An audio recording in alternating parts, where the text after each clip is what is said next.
A big part of who I am is I'm bold, I'm unapologetic, I have an opinion, and you are going to hear it no matter what. So I think that comes through in my food a lot. My food is like an exercise in maximalism. It's just trying to really just do all the things. I don't hold back, and if I have a perspective on food that doesn't match up with everybody else's, like, that doesn't matter to me. My food is my expression. It's how I see things, how I make sense of the world, how I make sense of cuisine. I think that's what food should be. I think food should be full of attitude. It should be fun, but also approachable. I think that was one of the things that was so captivating for me, was that expression was something that I was lacking back then and didn't realize that it was something that every part of my system craved deeply. When I found food, I was like, holy shit, like, this is the space I feel free to just be me. Hi, everyone, and welcome back to the Perfect Bite podcast. I'm your host, Sarah Perkins. We're all going to have moments in life that knock us down or put us off the path that we thought we were supposed to take. But the real opportunities come with what you do after those difficult times. Today's guest had an accident that ended up completely changing his career trajectory, allowing himself to finally focus on his passion of cooking and feeding others delicious and nutritious bites. During his days in corporate tech sales, I don't know if he could have imagined he'd end up on MasterChef. Please welcome the founder and private chef behind the Chef Out West, Josh Gale. Josh. Hi, Sarah. Thank you so much for that incredible intro. I'm so excited to get into your story today. I always love friends too, who I've had like a couple of changes in my career. I haven't always been in a single area. So I always find it really interesting when people say like, yeah, I busted out of that and finally did the thing that I really love. So we're going to get into it today for sure. And I love that. I think you're actually our first Canadian friend calling it. Oh, I love that. I love food. Wait, yes. Yeah, that's the first that I've ever been proud of. Absolutely. Because if we could all go to Canada, we would. Fair enough. But yes, it makes me really happy when we start to have different countries coming in here too. So Cool. I love it. I do always love to take it all the way back to the beginning. Tell us when you first fell in love with food. So what was eating and cooking like in your household growing up? Okay, so that's a great question. It's funny that you're asking me this, because I just gave a talk a couple of weeks ago, and this was kind of my opener. But growing up for me, I definitely did not grow up in a food family. I'm talking buttered noodles, shake and bake. Those were those were the quickies. Was like but that was like a specialty night. Like, shake and bake was something I'd be rushing home from school for. That was like pretty exciting. So yeah, food was never a highlight. It was never really something that I thought too much about. And to be honest, I didn't get turned on to food until well into my 20s. Yeah.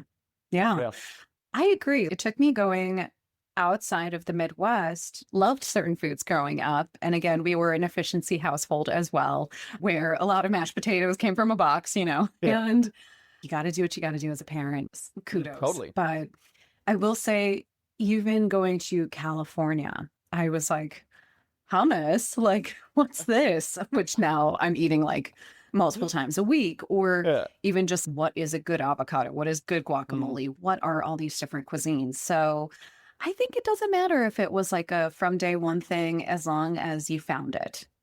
And 100%. 100%. I totally agree. And I know so many people that cook professionally, work with food now that we're adults, that have that kind of similar story. Admittedly, as I say that, I've always been envious of the people who are like, oh, I grew up and my grandma taught my mom and they both taught me how to cook, and we had these elaborate family meals. And I'm like, wow, that sounds pretty great. But at the end of the day, I've ended up here. I'm absolutely in love with food and sharing it. And I'm just glad that at some point something clicked, but it definitely didn't start early. And I think too, like, even when you say that, I'm like, that's going to be interesting as we talk about the recipes that you're specifically known for, because it sounds like they almost fill a little bit of something that you wish that you had earlier on. You might be onto something. A little. Yeah, I'd like to say this is also a therapy session, by the way. No. Yeah, happy to that. Now, before you became a private chef and also this food creator in this space, I think future cookbook author as well. I see this in your future.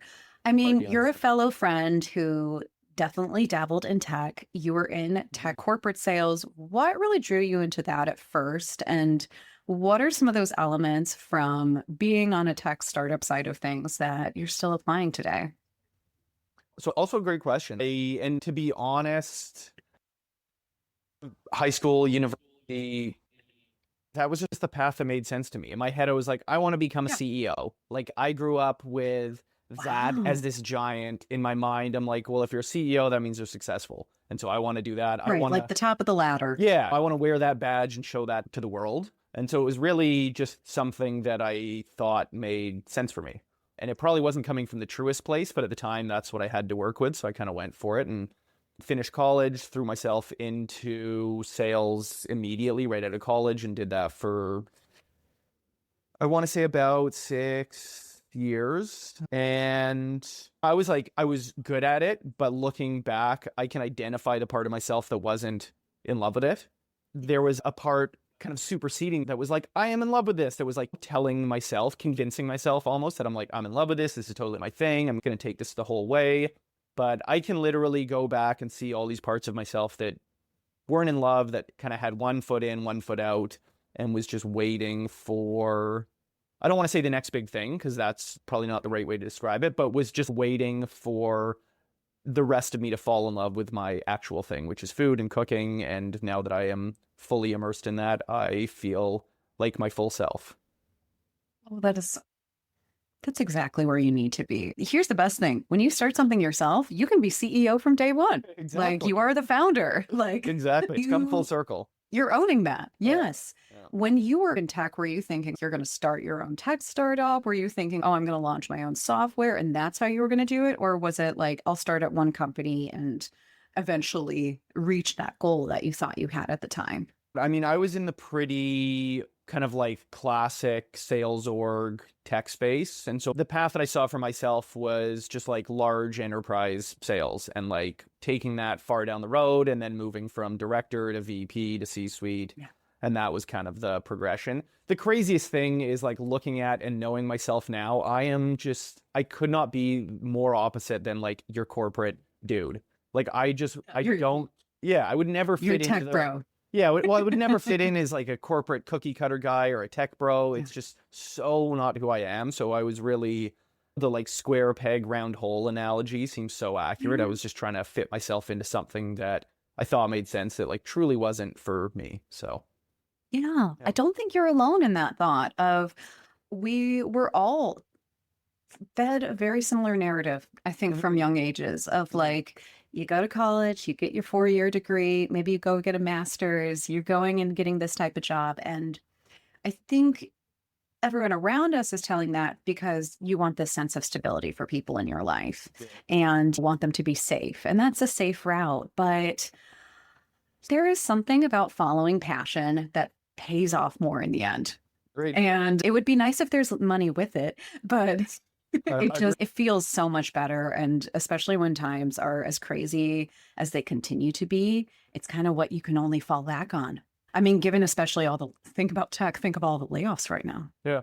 Yeah, I think there's something really powerful, the kind of idea that you just laid out about following your passion. And the surprising thing is like, yes, lots of passions don't necessarily start off with or translate to dollars and profitability. But I think at the end of the day, if you can absolutely immerse yourself in your passion and find a way to share that with the world, like there is a bigger level and a bigger platform to that than you could find in a corporate environment, in a standard 9 to 5. I know so many people that have these weird, quirky passions, but they make that their entire reality. And I've seen people take some wild things to some crazy far levels, like especially with social media and the ability to reach millions of people. You can be into, I'll use the example of like ant farming. You can be into cooking food, ant farming, Yeah. plants and making terrariums, but you could build an audience of millions of people and launch products, literally do anything that you want in that space. So I think today and going forward is just such a prime time to really dive headfirst into your passions and make them your career, your life, your everything. Yeah. And we're going to talk about how you built your audience later too, because you've amassed quite a one just on Instagram alone. Yeah. And so I want to hear about really the big moment that changed everything for you. So you end up having an accident snowboarding. What about that really made you rethink everything and start to go in this new direction? Yeah, I mean, this is a great question because this is where everything changed. Because I think this is probably year 6 into sales, so I'm like early to mid 20s. Yeah, had a crazy snowboard crash, broke my back. I was laid up at home for months. Oh And my for God. whatever reason, I found comfort in the Food Network.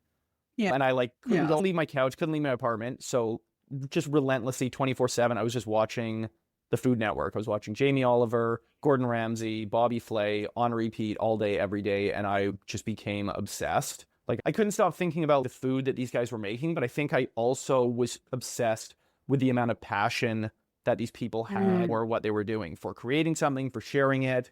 I just saw how in their purpose, in their element, they were their full selves. They were just like bringing their whole selves to the thing that they were doing, and I was just captivated by that.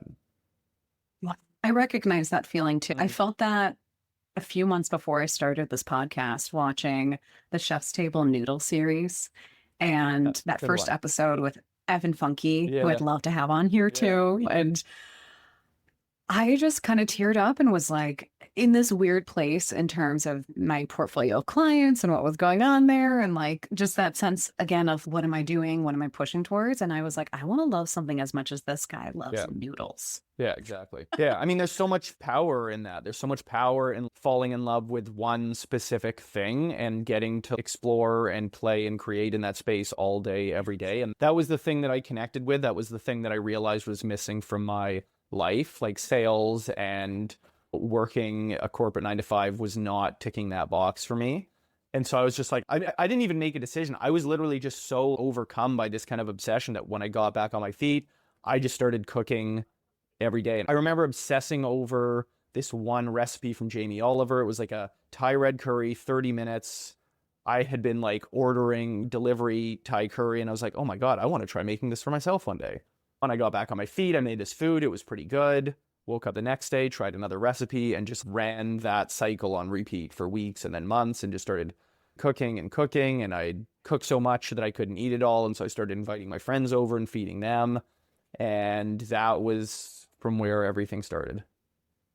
Yeah. So, what were the favorite types of recipes that you were focusing on? And what was really that moment that your friends ended up convincing you to apply for MasterChef, all from your self taught moment here? Yeah.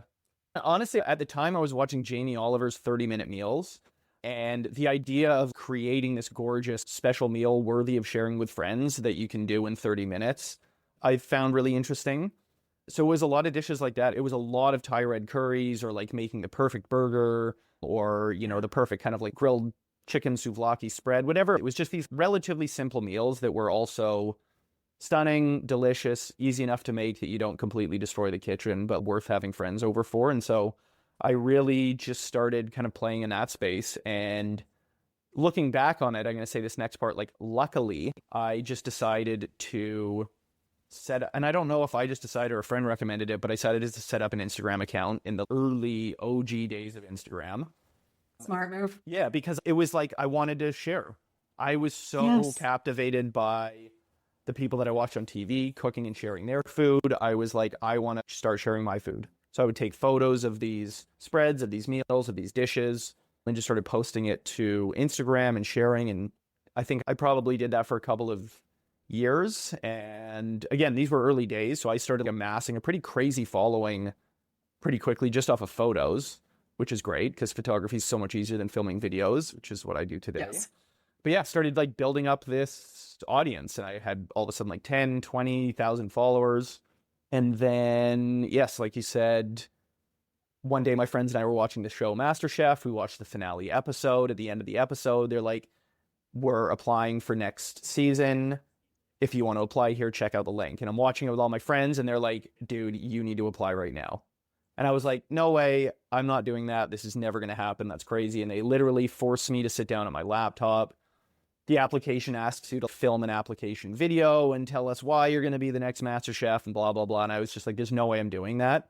So I just put my Instagram link as the majority of my application and hit send, mainly to get my friends off my back. You're So like, yeah, let's see. yeah, I was like so certain this was never going to go anywhere. And I just wanted them to leave me alone, basically. And then 13 minutes later, my phone rings. It's a producer from the show. And she's like, Josh, I'm looking at your application, your Instagram. Your food is stunning. We need to have you on the show. Holy shit. 13 Yeah. minutes? Yeah. Same day. Like, friends are still there. So they're all staring at me like giddy, losing their shit. And I'm just like, what the hell just happened? And so You're like, is this a prank call? Yeah, I know. But literally, that was the moment. That was like the moment that everything changed, because there was definitely a part of me that knew that I was doing something and, had this like natural knack and connection with food and sharing it. I didn't want to own it to the full degree. So there was a part of me that knew that I was like, holy shit, this is it. This is my crossroad. This is the moment that I get to pick my entire life up and put it on the track that I wanted to be on. So I quit my job before I even went on the show. I knew that this was it. Again, I just wasn't going to admit it to anyone, even to myself, but I was in the background kind of like moving as such. So it was like, quit my job, go on the show, knowing that when I come back, no matter what happens, like I'm just going to, food is the thing, like cooking is going to become my life and I'll figure it out after. But went on the show and it was just this totally confirming experience for me. I was like a kid in a candy shop. And if you've ever watched MasterChef, it's like a pretty long, like you film over 6 weeks. You're in a different city in a hotel, like almost quarantined from society. I doubt they do this today, but this was like 14 years ago. They take your phone away. You can't bring a laptop. You are, disconnected from the world. Yeah. And a lot of people that I was competing with struggled with that. They had families and children and spouses. And I watched people have breakdowns and cry and ask to leave. And I want to go home. And this is too much. And meanwhile, Sarah, I am just like a kid in a candy store. I am like, I don't want this to leave. This is it. Yeah, this is the best version of Disneyland for me that I could have ever imagined in my life. It's like every day you walk into this crazy kitchen, this crazy pantry, you get to cook whatever you want. And I remember just being like, I could do this forever. And when this show's done, I need to capture what I'm loving about this experience and make that my life. So yeah, I just knew when I went home, I'm like, this is what I'm going to do for forever. I'm going to figure out the how after. You did the full dive. You were like, there's no going back. Yeah. When did you come up with the Chef Out West name for your handle and then your business? Yeah, I'm trying to remember. I think that might have been the name of my Instagram before I even went on MasterChef. I almost want to go back in time. I'd have to look through my Instagram photos, like my original ones from 15 years ago. I think it was just randomly you're setting up your profile, you need a name for it, and I just like spat that out. It just came out. And I've stayed committed to it the whole time. It's kind of felt emblematic of who I am and what I do and where I'm from. So I just ran with it. Definitely. You also said 15 years, and I was like, I feel so old right now. I know, trust me, I do too. When Instagram I'm like, being 15 years now. I was like early, yeah, I know, it's crazy. Early 20s. Yeah. I know. Oh my God. Yeah. What were the biggest lessons that you learned while you were in that kind of cooking competition setup? I mean, again, you're under a ton of pressure. It's this national, international audience happening. Yeah. You're like, holy cow, I'm on camera.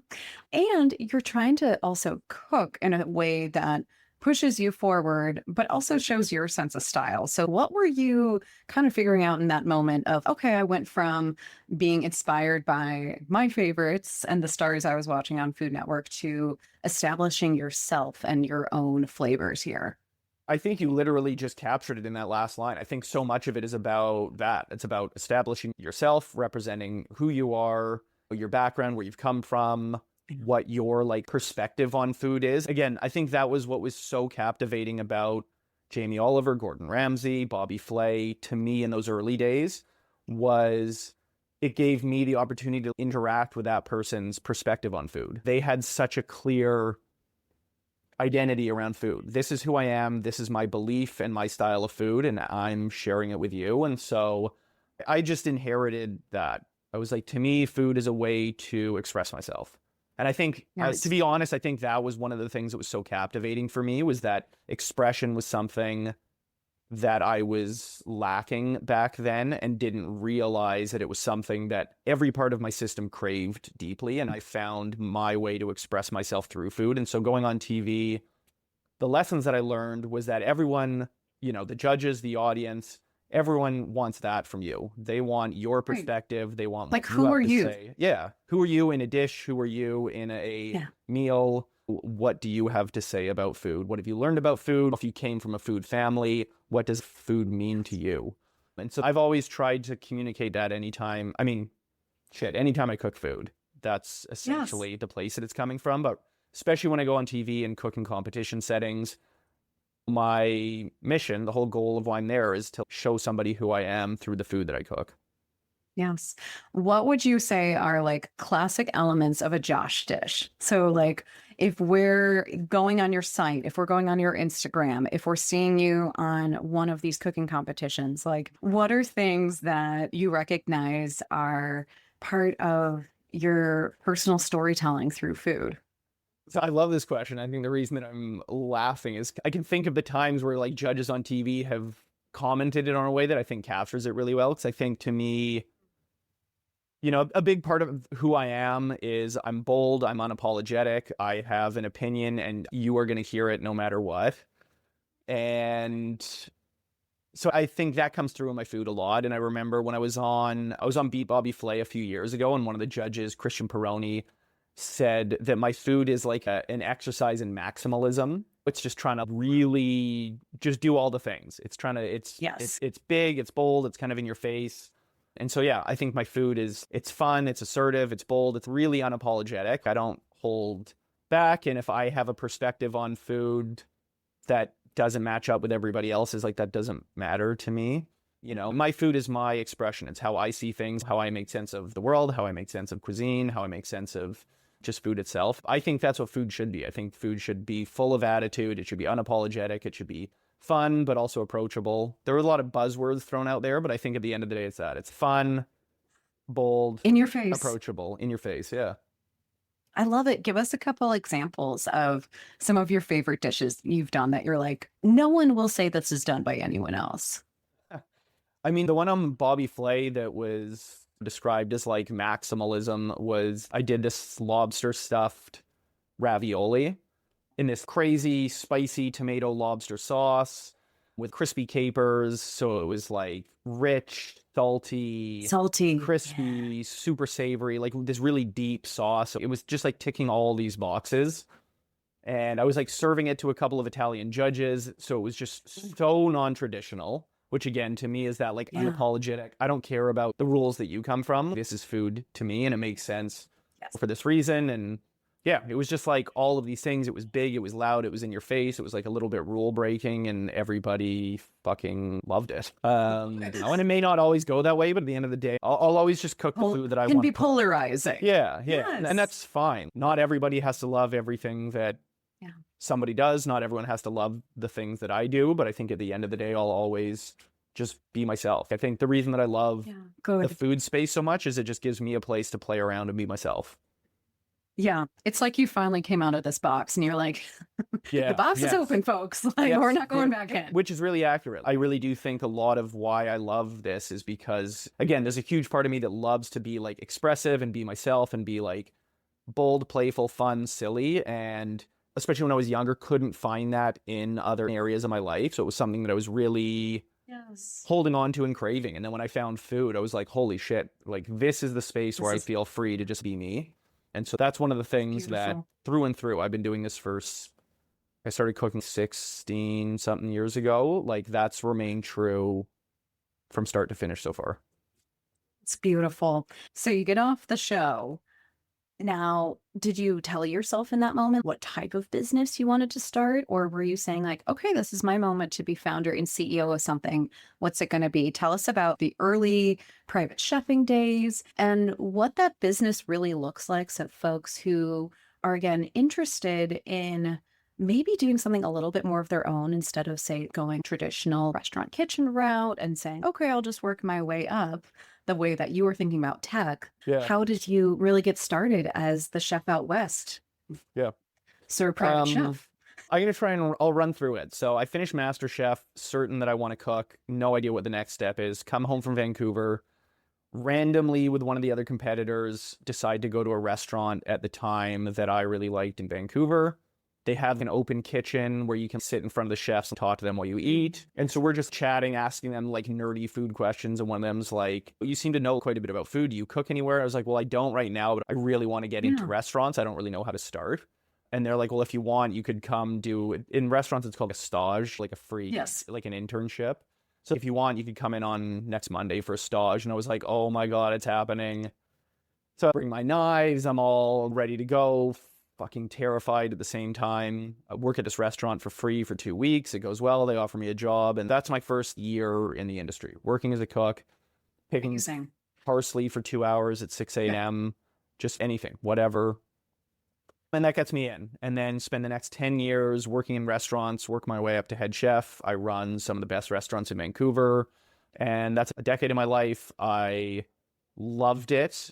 And towards the end, I really started to recognize how much it was. Just so relentless. You know, you work 6 days a week, 12, 14 hours a day. You miss birthdays, holidays, things with family, all sorts of special occasions that most other people in the world get to create time for. And eventually, after 10 years, I look back and I'm like, man, I've had no time for myself. I'm just like cooking food, serving people, loving it, but at the same time, making some huge sacrifices. And so along the way, an opportunity comes up to private chef for a celebrity. I had never done it before, not at that level. I think, honestly, I was like pretty into okay, this seems like a bit of a break. This seems less grueling. So I say yes, and it was great. It was way less suffocating than working in a restaurant. It was still a lot, but I found it really cool. You've got an important client, that you're like, okay, I've got to really tailor this now. Yeah, so it's not like you're sitting on your ass all day, just hanging out, getting a free ride. It's still quite a bit of work, but it's not 18 hours a day. It's not, you can't ever have any time for yourself, but it was still quite a bit. I loved it. And this was like quite a few years. This was in 2018. So it opened me up to this world. And then went back to restauranting again. I was just like, I don't think I'm in love with restaurants anymore. Like the love just wasn't there. And then in 2024, I had the opportunity. That same client was back in Vancouver for 5-6 months filming. So he was like, hey, do you want to do this thing again? I was like, yeah, sure. And he's like, oh, my co-star, I've been telling her all about your food. Do you want to work with her too? And I was like, sure. He's a big dude. So he's like, my trainer's here for the entire thing, working with us on the film. Do you want to take care of him and his food as well? And so I was like, sure. And then completely randomly, another actor in town for the whole summer reaches out to me. Hey, I would love a private chef for this. So I just say yes. So I say yes to everybody because I'm like, oh, I can totally do this. And then all of a sudden, a couple months in, I'm like, this feels like working in a restaurant again. Like all of a sudden I am working 7 days a week, 16 hours a day, like grinding myself into a stone, into like dust. Because it was a lot. Like when you're private chefing, especially if it's like celebs or high-end clients, like you put yourself in the business of saying yes to everything, like I make magic happen. If my client wants this thing, if they're craving this thing at midnight, whatever it is, I'm just like 100%, I'm going to pull it off. It's going to be great. Right. Awesome. And so I realized at the end of this stint that I'd been saying yes to everybody for the last 5 months, everyone except for myself. I'd been doing that thing that I wanted to get out of restaurants for. Yep. I'd been missing all of the things. Boundaries. But again, I'm bad at them too. In that space, it's like you can't have any. I can't tell these clients like, hey, no, you don't get food today. No, That's not what happens. And so luckily, everyone's filming ended at the end of 2024. And so I was off in December. I looked back at it and I was like, hey, that was gnarly. Like that felt exactly like being in restaurants. My birthday was in November, so I like worked through it. I didn't get to celebrate things. I missed all sorts of fun stuff through the summer. And I was just like, this isn't it. Like I don't want to do this again next year. I wanted to do something different. I wanted to be fully in control of the thing that I was going to do. I wanted to be in the place where I can say yes to everything that I want to say yes to, but also say no to all the things that don't serve me, don't align with me, just don't feel right for whatever reason. Like I wanted to be able to call the shots and do that unapologetically, like not have to run by somebody else's kind of schedule. And so the idea of creating content has been something that's been in front of me for quite a few years. Like all of my friends who know me really closely have seen me go on TV and be my best and biggest self. And every time I've done television, I absolutely love it. And I've always had this Instagram where I've posted food photos and I've loved that. And I've always built an audience that love it. And so my friends saw that connection years before I did. And we're always like, dude, you need to start creating food content. You need to just share your food and your cooking with a bigger and bigger audience. And I was just, honestly, I was just terrified of the idea of that. I looked in the space. It's so scary. Yeah, it's super scary. And I saw so many people that were so good at it. And I was like, there's no way I can compete with that. And I came up with all these reasons why it was going to be too hard, why it wouldn't work, why I would fail, epically on stage where an audience can witness that. And so I avoided it for years. And then anyway, I come to this point at the end of 2024, recognizing that I want to be in charge of my own thing, my own time, my own schedule, my own energy. And like all of my sights came back to the idea of creating content. I was like, if I do this and I can make it work, then I can be in charge of that thing. So basically I was like, okay, I'm going to cut out 3 months at the start of 2025 and just do this. I'm going to commit to like creating, filming content fucking all day, every day, posting 6 pieces of content a week for 3 months. And if it doesn't go anywhere, great. At least I can say that I tried. I can tell my friends, Yes. hey, lay off. I tried and it didn't work. And a month went by, 2 months went by. It was okay, but it wasn't really going anywhere. And then all of a sudden in that second month, a little bit before my deadline that I'd set, I post a video. It's like this high protein pistachio ice cream and it just like goes viral, does like 1 million views overnight. And so I wake up the next morning, and this is after most of my videos did, I don't know what, a couple thousand. So I wake up to 1 million views and I was like, oh my God, holy shit. That's crazy. And then the momentum finally built. Yeah. Next day, another video, these like Korean marinated eggs on rice, same thing. 1 million, 2 million, 3 million views. Everything just starts rolling. And then literally every video I post is like 500,000, 4 million, 2 million. And I was like, oh my God, it's happening. Yes. Yeah. And so everything changed. And that was like the beginnings of, again, the Chef Out West started 10, 15 years ago. But those moments that I'm describing are the start of our business as you see it today. Our business is largely rooted in the creation and sharing of content. And so the beginning of 2025 was that moment where this business basically started coming together. We realized that we have something here. And after that 3-month mark, it was like, okay, clearly we do know how to create content and share it. Now, how do we build a business around it? Yes. This is an incredible story. And I love that, like, you had a through line the entire time. You just were trying to figure out the exact thing that worked well, especially for your mental health, that work-life balance that's so important, and that you're talking to an audience of folks who either are like more corporate side of things or who are within the industry themselves. And they're like, yeah, I totally get it. Like, how do you get it all? Yeah. So I'm so proud of you. You're also giving me hope that like this podcast is in still, baby terms. It's 14 months old. And there are some days where I'm like, oh, come on. Let's get this moving here. I think, especially these days, I think to do anything well just takes time. I'm lucky that I don't know who I picked this up from, but just the idea of getting the reps in,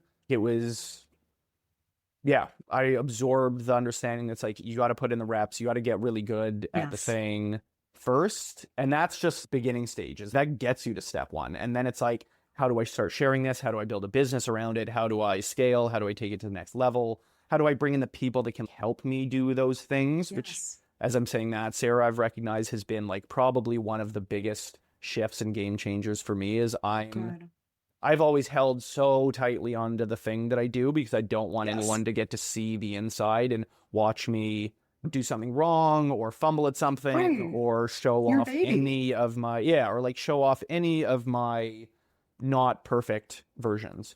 And so it's always been so hard for me to ask for help and be like, hey, I don't know how to do a thing. I think you're really good at the thing that I don't know how to do. Can you help me with that thing? And so I've really had to not swallow that pride, but just get used to that process. Get used to recognizing that, hey, these are 5 things that could really help me in my business. I want to identify 5 people that crush those things and approach them to see how they can help me. And that has been just such a massive shift. So that's, I think, been the thing that's really got us to where we are today. Yes. And it's about a singular mission and saying, I want to push it forward. And you can't do everything forever. Yeah. You can't if you really want it to scale. So tell us how you then started your revenue streams on this creator side of the journey, your recipe development, and what you're doing today more than anything. Again, are you working with brand partnerships? Is it sponsorships? What are the ways that folks who are interested in similar type of businesses can really see what the full blueprint can look like here? Love this. This is one of my favorite things to talk about in this space. So I'm just going to dive right into it. So for years when I had my Instagram before this new version of it, there's always been brand deals floating out there. There's always Vitamix or Kellogg's or some food or appliance or kitchen company that wants to send you a product, create a piece of content, share it with your audience. And that had always been like a cool little bonus. Once things got established, so this was maybe about 6 months in the middle of last year, once our videos were starting to really produce, once we were into the adding tens of thousands of followers. And honestly, I think actually what I'm describing is once I felt proud enough of the thing that I was doing and created, that was when I was like, okay, now I want to approach brands and be like, hey, this is the thing, look at what we have, look at our audience, look at the views that we get, look at this thing that we're building, this thing that we've built. I'd love to work with you to showcase XYZ product to share that with this audience. And that's been phenomenal. My goal typically is to do 1 to 2 a month. Obviously, the bigger you scale, the bigger your audience is, the larger you can negotiate those deals. So for us, that's been essentially increasing every single month. This year for 2026, those deals have been massive. So they've been enough to sustain or to grow a business.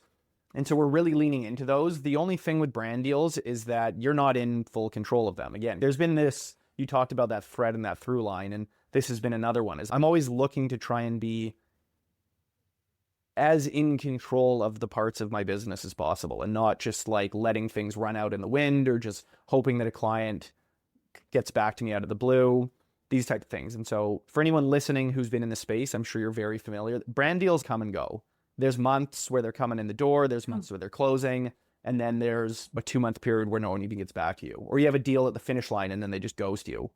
And so after identifying that, I recognize that I want to add revenue streams to the business that are consistent, that are either the same every month or just grow consistently every single month and are way more in our control.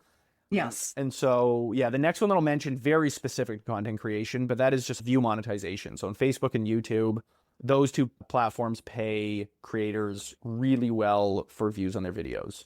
So we identified that months ago, kind of by fluke. I hadn't even looked at my Facebook in forever. I didn't even know people were still on Facebook, to be perfectly honest. And I just saw a flood of messages coming in. So it's coming back. Yeah, in a crazy way. So I see all these messages. I go and look at my Facebook. There was 100,000 followers. I didn't even know that we had any. On Instagram, when you post a video, it auto posts to your Facebook. And I am so insanely lucky that I had that feature turned on, because randomly 100,000 people found us in this 1 month. So all these notifications were all these followers and these DMs. Wow. Anyway, I'm like, okay, I'll start paying attention to this. And then a month later, I noticed that you can monetize your views on Facebook. I turn that on. In the first month, it's $1,900 just passively. I was like, oh shit, that's cool. Month 2. That's great. Yeah, month 2 was $5,000. Again, not doing anything different than we were already doing. We're creating a video. I didn't realize. Yeah. And then I didn't realize Facebook had this as well. I knew YouTube did. Wow. Yeah, I know. I don't think a lot of people did. And I've, for some reason, have stumbled into this, but it's turned into this massive revenue generator for us. And again, it's literally just sharing the content that we're already making anyway. So cool. Now that this is a revenue stream in our business, we do tailor the way we interact and share on Facebook to that and their monetization program. But again, I'm never creating content specific for Facebook. Everything that we do is to be shared with our audience across platforms. The way we share it on Facebook is just a little bit strategic for their monetization. But that's been an absolute game changer, because again, that's essentially feels like passive free income for a business. So we're loving that. But right now, the focus that we've had for this entire year is on our website. And so my partner, Mackenzie, she is extremely technically savvy. And her and I are a fantastic partnership, because we actually meet perfectly in this middle and cover the two sides of our business.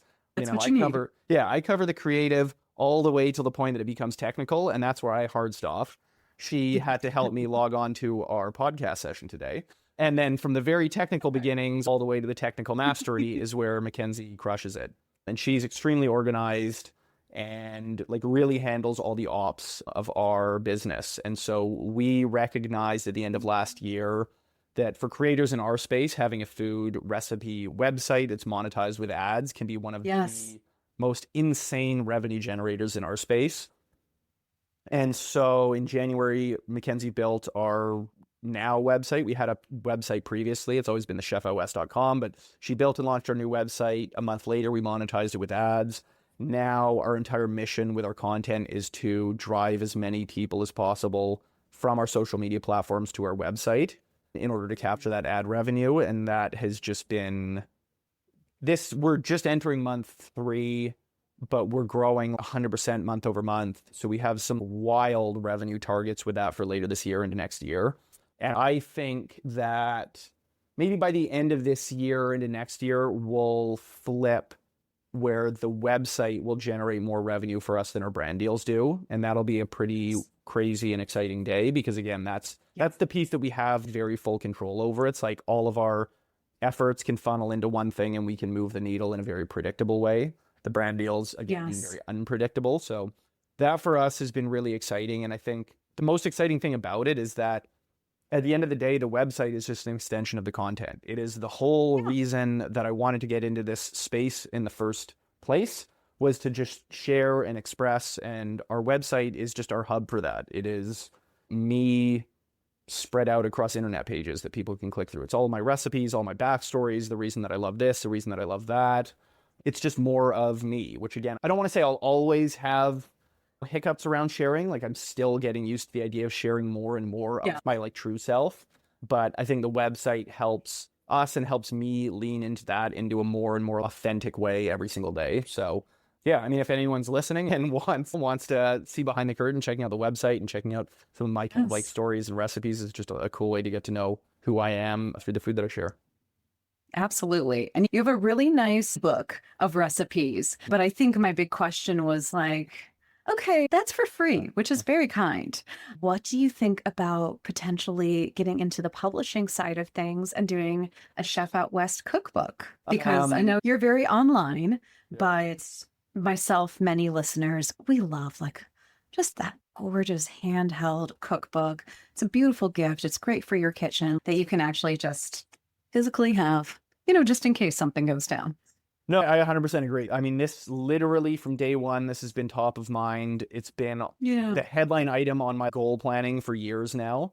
Now we're in the place to execute on it. So it is currently the headline item on my goal plan. The published version, in my mind, is a next year after thing. Right now we're targeting it's going to take they take a long time. Yeah, they take a long time. I also want to like do it right. And I also want to do it in a time where it's not going to take away from or compromise anything else that we're doing. I think, Sarah, one of our biggest keys to success with this business has been identifying that we can only ever do 1 to 2 things at a time really well. No. Yeah. As a creative, I often suffer from there's 10 things I'm excited about. And so I dump 20% or 10% of myself into 10 things at a time and do them all and so it's taken me all the years of my life to get to this point where I can finally recognize that dumping all of your energy into just 1 or maybe 2 things and just doing those is so powerful, like so powerful. And so that's really become one of our like key operating standards is that we're only ever going to do 1 or 2 things at a time. And when we identify that next thing or the next 2 things, we have to get the first 2 things on lock so that they can just run and continue to operate before we can, onboard a new program. So end of this year is when we're targeting a digital cookbook. So that'll be a full 30 to 60 recipe, gorgeous photography, but entirely digital. And then I want to take that experience and turn that into a print published cookbook, either again, next year or potentially the year following. Now, all of this said, if there happens to be a publisher listening that loves what they're hearing, feel free. But again, I want to do this when we can do it well and give it the attention that it deserves. Speaking to and working with other creators in my space, like a cookbook is a massive undertaking. Years, usually. From proposal to publish. One of my close friends in this space is launching hers soon, and literally years in the making. And the photography and the recipe creation is just such an undertaking. At the end of the day, we're still relatively early beginnings with our business as it is today. So there's just other areas that I think we need to focus on and get locked in before we can really commit to that. But it's something that I'm just so excited about. I can envision it sitting somewhere on that bookshelf behind me. And so, yeah, I can't wait till that day comes. But I also feel like there's so many other things right now that we're doing that are fun, that are exciting, that occupy all of the good energy that I have. And I don't feel like I need this to get ticked off tomorrow. Yes. Well, I'm excited for it for the future. Thanks. We'll, of course, be sharing it here. And it's good to just keep manifesting. I love how you think of everything. Like you're speaking it into existence as well, but you've got it on a plan. And so I think that's always what's so difficult for folks too, as we're building businesses, is like, it's just us. There is no game plan unless you make it and then you execute upon it. I have to ask, you've got a lot of plates literally in the air spinning. What do you and Mackenzie like to do to actually wind down, fill your cup so you can keep going? And especially because like it's tough. You're co-founders in life as well. So it's all about 100%. The marathon of staying very healthy in all 100%. Areas together. And so, Sarah, I think that's a great question because, again, a lot of the impetus and the reason and the motivation to create this business was because we have such a life outside of food and cooking and this business that we're running today, that we wanted to create something that we could also take time away from and step away from. And especially now that summer's starting, like 2 to 3 weekends in the summer, we're camping, adventuring, fishing, climbing mountains. I play tons of sports. I play hockey twice a week. I wanted to build this business so that I could maintain that part of my life that means so much to me. Oh, because for years, I didn't have that. For a decade when I was running restaurants, I had none of that. Just like being able to go to the gym or play a pickup sport with friends or at a community center was like a luxury and a rarity. Whereas now I'm so unapologetic about like, these are the things that I do and I don't, they don't get switched off. The things outside of cooking, they don't get put by the wayside. And one of the things that I feel so fortunate about in this space is that we can build a business that allows us to build the life that we want to have, not be like a slave to our business where we have to show up to it 16 hours a day, 6 to 7 days a week.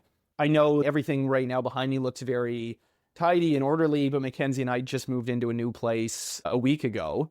It's right behind you. Or two. I know. That was all her, by the way. Obviously, Mackenzie organized all of that, but we've been moving for 2 weeks. We were in Austin for a week before that.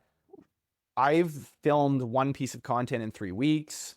We've been so away from our business, but to our audience, to the people that interact with and experience and love us and consume our content daily, nobody would know. You had it all just set up and scheduled. Yeah. So we've got this business to the point where we can, like you said, have the life that we want to have that isn't just showing up to the thing all day, every day until you're ground into dust again. I feel like the best level and version of myself. I get to do all the things that I love and have a life that I love. So I just feel so lucky to be in this type of space. So wonderful. Like it's very inspirational for everyone too, that, you know, a lot of us find a lot of passion and a lot of happiness in our work, but it's important to take time to step away and to remind yourself there is an importance to working to live versus the living to work. Alan. And it's tough. It's very tough. And at different points of your life, you're going to have to be on one end of the balance or the other just to make it work.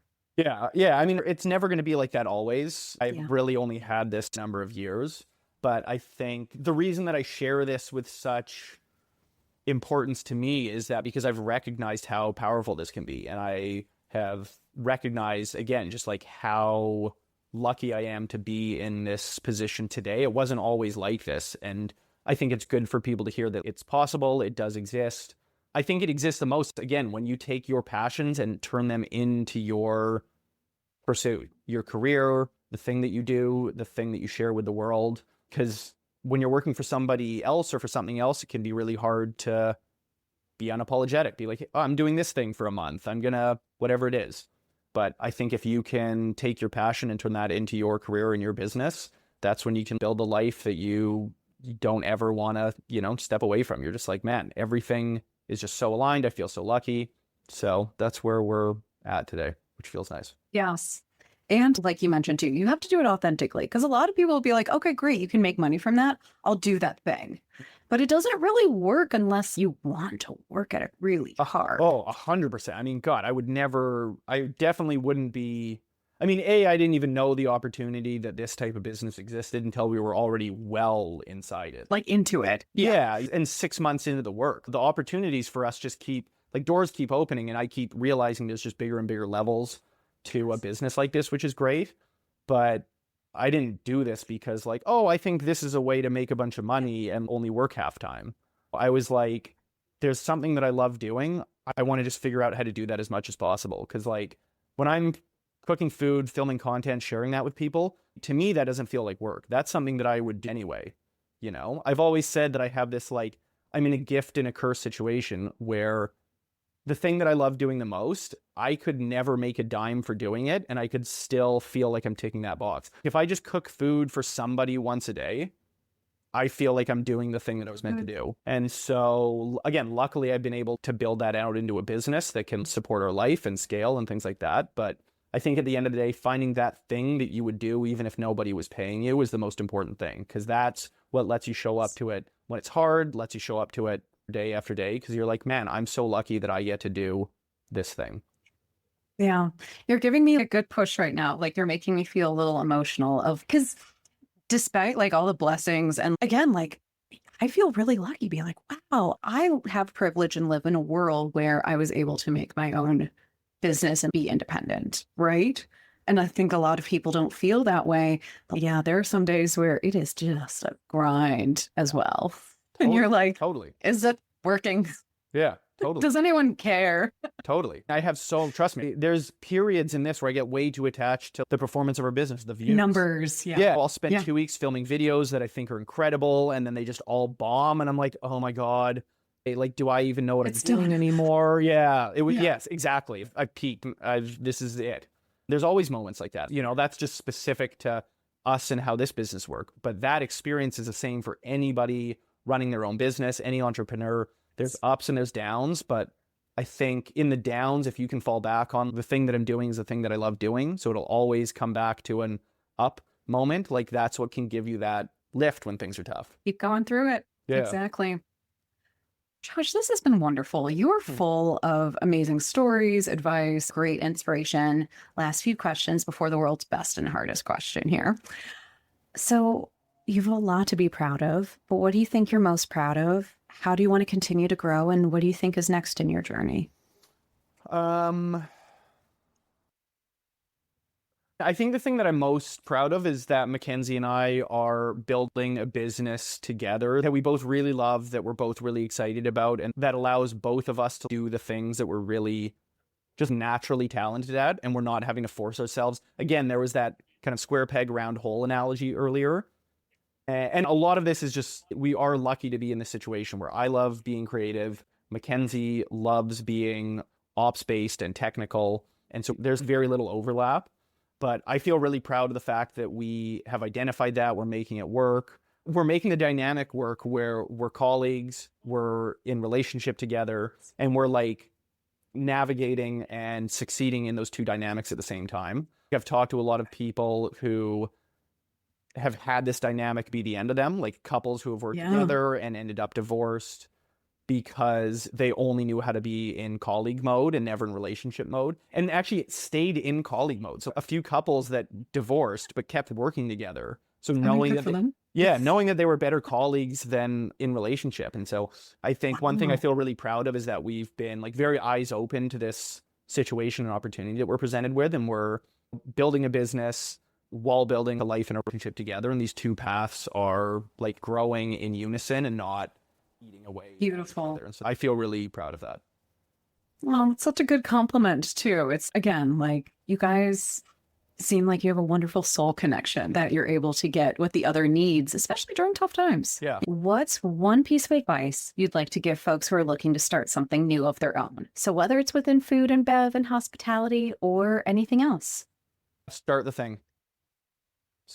Literally, the words that I picked up early in my space were film the content. But taking the idea of that 3 word, it's just start the thing. You can spend so much time, and I did. Sarah, I spent years being like, I want to do this thing, but it's terrifying. I don't know how to do it. I just kept coming up with reasons why not to, and they were all bullshit. Actually, you know what? They were all very valid, but they weren't reasons to not try and do a thing. I don't know how to film. I don't know how to edit. I don't know how to light. This is scary. Other people are better than all sorts of obstacles. Our usual internal stuff that we all have. Yeah. That again, they're all valid, but there's no truth to the fact that I can't overcome any of those things. And that applies to everybody. So if you identify that you want to do a thing, you want to start cooking, you want to become that ant farmer content person that I mentioned who builds ant farms and shares them and has 15 million followers. It's like, especially today going forward. Yeah, I know it is. It's like ant ASMR. I know, it's crazy. Yeah, I'm like, oh, that sounds great. Yeah, but you can do anything. And so the reason that I bring that up, it's like there's no idea that is too niche, too weird, too specific, too out there. Find the thing that you're passionate about and just start doing the thing. If it's, I want to start sharing videos, or I want to work in restaurants, or I want to host a podcast, or I want to get into corporate tech sales, figure out what step one is and just throw yourself at it. I guarantee you it's going to be uncomfortable. There's no way to remove that discomfort, but the only way to succeed in the things that we're trying to do is to rub up against that discomfort and get uncomfortable, try new things, maybe fail or mess up a couple times, but inevitably, well, that's what progress looks like. So my advice to anybody listening who wants to try a new thing is go do the thing. Film the content, post a thing, apply for the job, whatever it is, just make today day one. Beautiful. Yeah. Thank you, Josh. Yeah. You're getting me all fired up here. It's good. I like that. So here we are. Like, it means a conversation's ending soon, which is always very sad, but it is a really fun part here. Cool. A little reminder for folks, this is called The Perfect Bite because it's not only a perfect bite of our friends across the food and bev value chain, but because each of us have our own perfect bites. So a recipe, a meal, something you've eaten in your life that every time you think about it, it makes you smile. So Josh, what is your perfect bite? Oh, my mind is going a mile a minute right now. World's best and hardest question. Yeah. Well, so interestingly, this crispy edges, which is kind of like the name of our insider club community. Cute. The crispy edge of anything is my favorite bite. And if you're forcing me to pick one thing, it's like the crispy edge on like a smash burger, where the two patties are just hanging out outside the bun. They're just so crispy. I'm obsessed. Condiment with it. Yeah, you get like a little bit of the pickle, a little bit of sauce, some of the melty cheese, but it's just like that crispy edge of something. Mackenzie's not in the room right now, but for her, it's that same idea, but for a brownie. So like on her... Yes, that corner brownie. Yeah. For her birthday, it's always been traditional to try and bake brownies, but bake like individual or like a bunch of small ones so they all have crispy edges. And I just found this crazy pan on Amazon. It's got this like insert in the brownie pan. So like each brownie is an individual, it has all the crispy edges, 4 crispy edges per brownie. It's crazy. Oh, yeah, probably see what I'm getting at, but like the crispy edges of something is just what drives me nuts. And these days, the perfect burger is just, that's it for me. That makes me happier than anything else. Yeah, I love a good burger. Yeah, I love a good burger. And I will say, like, living in Ohio, like the smash burger is a lot more of what we see. So like coming from Chicago, like get meaty, right? Like, you know, some beautiful blends in Chicago, like very juicy. But I do appreciate the smash burger as we've been finding it more because we're like, well, that's what's here. And who's doing it better? I wouldn't be mad at that. I love a big kind of like juicy burger every now and then, but man, end of the day, smash burger, that is just my happy place. So I think I know what I'm having for lunch today. I was going to say, like, do you have a good smash burger recipe that we can all find? Yeah, actually, I built on our website, thechefOutwest.com, I built a burger blueprint.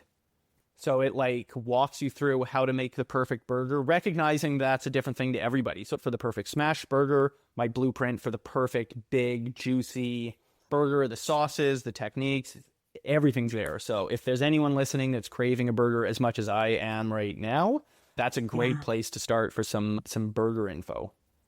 Oh my gosh, this is perfect for our timing and like barbecuing and everything. Josh, this has been so lovely. Again, I love making friends in totally different places. We're nowhere near each other, but it feels like I got to know you very well just in the last hour. Thank you again for your time. Can you let folks know where to find you? So social accounts, the website, any other materials, partnerships we should know about right now. Yeah, so I am the Chef Out West anywhere you care to find me. The Chef Out West on all social platforms. TheChefOutWest.com is the website. Again, if you're looking for fun, kind of like elevated comfort food full of crispy edges, check out the website, check out the recipes, check out Instagram for the videos. I would love to have you as part of the audience. Love it. Yeah. Thank you again so much, Josh. That was so fun. That was fun. Thank you again, everyone, for listening in. This was Josh Gale's Perfect Bite. Thanks for tuning in to The Perfect Bite today.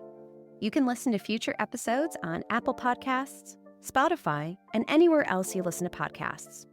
Thanks in advance for subscribing, rating, and reviewing. You can follow The Perfect Bite on social media @PerfectBitePod. Now go get something good to eat.